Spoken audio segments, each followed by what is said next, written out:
ඔයාට ඔයා ගැනම තිබෙන විශ්වාසය නැතිවුණ මොහොතක තව කෙනෙක් කරහා ඒ විශ්වාසය ආයමත් ගොඩනගා ගන්න ඔයාට පුළුවන් වෙලා තියෙනවද?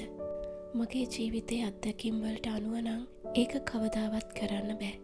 මේ ලෝකේ මට ඉන්න ළඟම වගේම වඩාත්ම විශ්වාසවන්තම කෙනා මගේ මහත්තයා. මං ඕනම දෙයක් බයක් සැකයක් නැතුව එයාට කියනවා. ඒත් මට මං ගැනම විශ්වාසයක් නැතිවුණ සමහර මොහොතවල් වලදී මාවේ ආඝාතයෙන් ගොඩගන්න පුළුවන් එකම කෙනා මං විතරක් බව මට තේරුණා.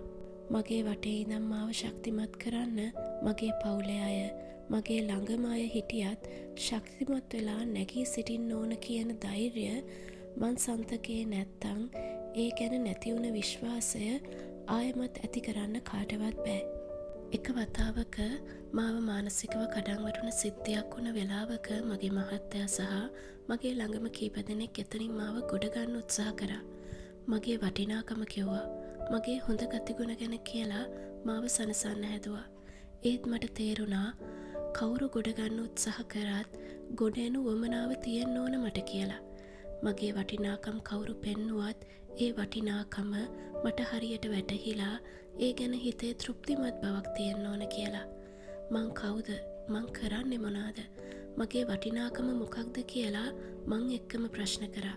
මං මටම ආදරය කරන්න දක්වන උනන්දුව, මගේ පවුල වෙනුවෙන් මං දෙන සෙනෙහස, මගේ ගේ දොර වටපිටාව පිරිසිදුව පිළිවෙලට තියාගන්න මං ගන්න උත්සාහය, කුඩා වගකීම් ඉඳන් මං කරන කියන දේවල් නොපිරිහෙලා ඉටු කිරීම, මගේ වැරදි අඩුපාඩු හදාගෙන යහපත් මනුස්සෙක් වෙන්න මං දරන වෙහෙස, අන්න ඒ හැම පුංචි දෙයකින්ම මං මට දෙන්නේ ලොකු වටිනාකමක් බව මට දැනුණා. ඉතින් මට පුළුවන් වුණා කවුරු මාව පහත් කරත් මානසිකව වටන්න හැදුවත් එතනින් ගොඩ එන ක්‍රමේ. ඒ මං මට දෙන වටිනාකම හැම දෙයකටම වඩා ඉහළයි. මං මිනිස්සුන්ගෙන් වටිනාකම් හොයන්න ඕනේ නෑ. මගේ ජීවිතේට දෙන්න පුළුවන් ලොකුම වටිනාකම මට වටිනාකමක් දෙන එක කියලා.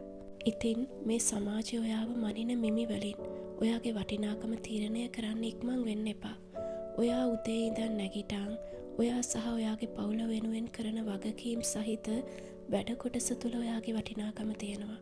කවුරු ඔයාව පහතට හෙලන්න උත්සාහ කරත් කණ්ණාඩිය ඉස්සරහට ගිහින් ඔයා දිහා බලන් ඔයාට ඔයාව විශ්වාසයි කියන, ඔයාගේ වටිනාකම ගැන විශ්වාසයි කියන ප්‍රබල සත්‍ය තුළ ඉන්නවනම් ඔයා මේ ජීවිතේ දිනලා ඉවරයි. ඔයාගේ ජීවිතයට වටිනාකමක් දෙන්න කාටවත් බෑ. ඒක තියෙන්නේ ඔයාගේ අතේ.